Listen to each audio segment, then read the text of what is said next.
got some motherfucking design on right now. Bring it down, bring it down, bring it down. I got 3 old guys on the block. Assalamualaikum warahmatullahi wabarakatuh. Perkenalkan, nama saya Najwa Aski Azura dari Program Studi Administrasi Rumah Sakit. Baiklah, di sini saya akan menyampaikan beberapa materi dari mata kuliah kewarganegaraan. Dasar pemikiran dan urgensi pendidikan kewarganegaraan.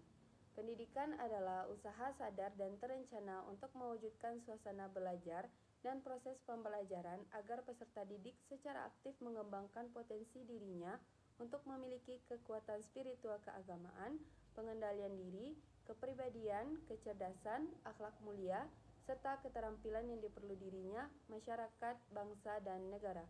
Undang-Undang Nomor 20 Tahun 2003 Pasal 1. Warga negara didefinisikan sebagai anggota konstituen masyarakat. Kewarganegaraan di sisi lain dikatakan sebagai seperangkat karakteristik menjadi warga negara. Dan akhirnya, pendidikan kewarganegaraan sebagai titik fokus yang mendasari sebuah studi didefinisikan sebagai kontribusi pendidikan untuk pengembangan karakteristik warga negara. Definisi pendidikan kewarganegaraan menurut Muhammad Numan Sumantri tahun 2001 sebagai berikut. Pendidikan kewarganegaraan adalah program pendidikan yang berintikan demokrasi politik yang diperluas dengan sumber-sumber pengetahuan lainnya. Pengaruh-pengaruh positif dari pendidikan sekolah, masyarakat, dan orang tua, yang kesemuanya itu diproses guna melatih para siswa untuk berpikir kritis, analitis, bersikap dan bertindak demokratis dalam mempersiapkan hidup demokratis yang berdasarkan Pancasila dan Undang-Undang Dasar tahun 1945. Tujuan pendidikan kewarganegaraan dimanapun umumnya bertujuan untuk membentuk warga negara yang baik atau good citizen. Dasar historis kewarganegaraan.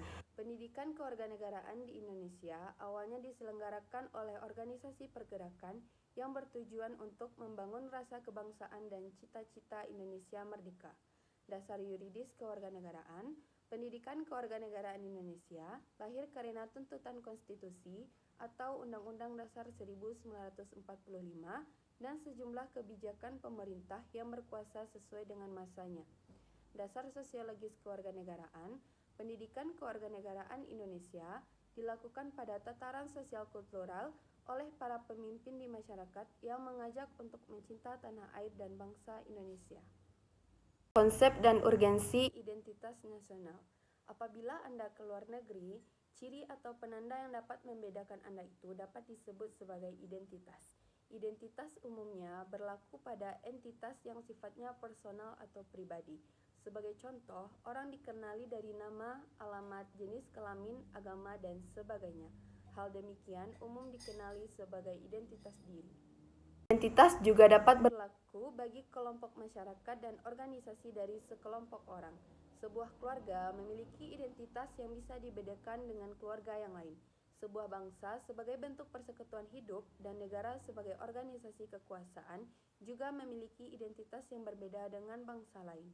Setiap negara yang merdeka dan berdaulat sudah dapat dipastikan berupaya memiliki identitas nasional agar negara tersebut dapat dikenal oleh negara bangsa lain dan dapat dibedakan dengan bangsa lain. Identitas nasional mampu menjaga eksistensi dan kelangsungan hidup negara bangsa. Konsep identitas nasional dibentuk oleh dua kata dasar, yaitu identitas dan nasional. Kata identitas berasal dari kata identity dalam Kamus Besar Bahasa Indonesia. Identitas berarti ciri-ciri atau keadaan khusus seseorang atau jati diri. Menurut sumber legal formal, identitas nasional meliputi bendera negara sang merah putih, bahasa negara bahasa Indonesia, lambang negara Garuda Pancasila, lagu kebangsaan Indonesia Raya, dan semboyan negara Bhinneka Tunggal Ika. Konsep dan urgensi integrasi nasional.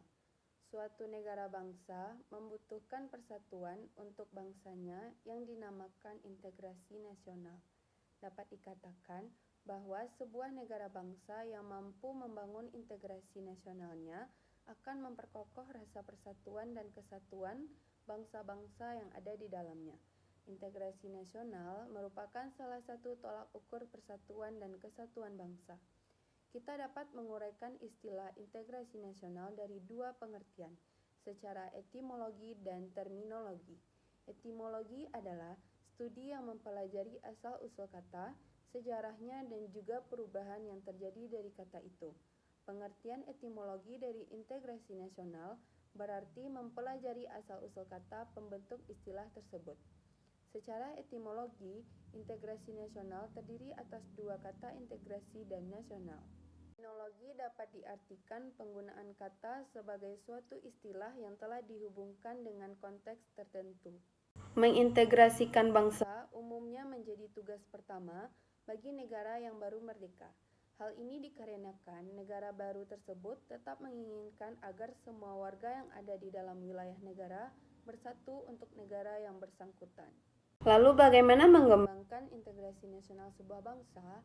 Dalam Muhaimin dan Colin McAndrew tahun 1995 menyebut ada 5 pendekatan atau cara bagaimana pemimpin politik mengembangkan integrasi bangsa. Kelima pendekatan yang selanjutnya kita sebut sebagai faktor yang menentukan tingkat integrasi suatu negara adalah 1.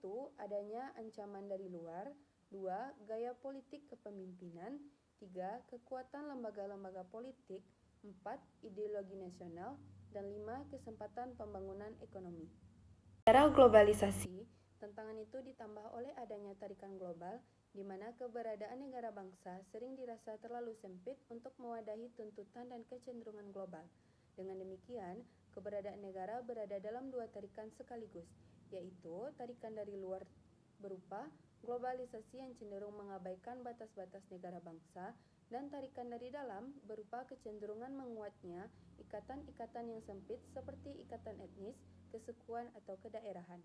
Disitulah nasionalisme dan keberadaan negara nasional mengalami tantangan yang semakin berat. Di sisi lain, tantangan integrasi juga dapat dikaitkan dengan aspek-aspek lain dalam integrasi, yakni aspek politik, ekonomi, dan sosial budaya. Baiklah, sekian dari saya. Terlebih terkurang mohon maaf. Assalamualaikum warahmatullahi wabarakatuh.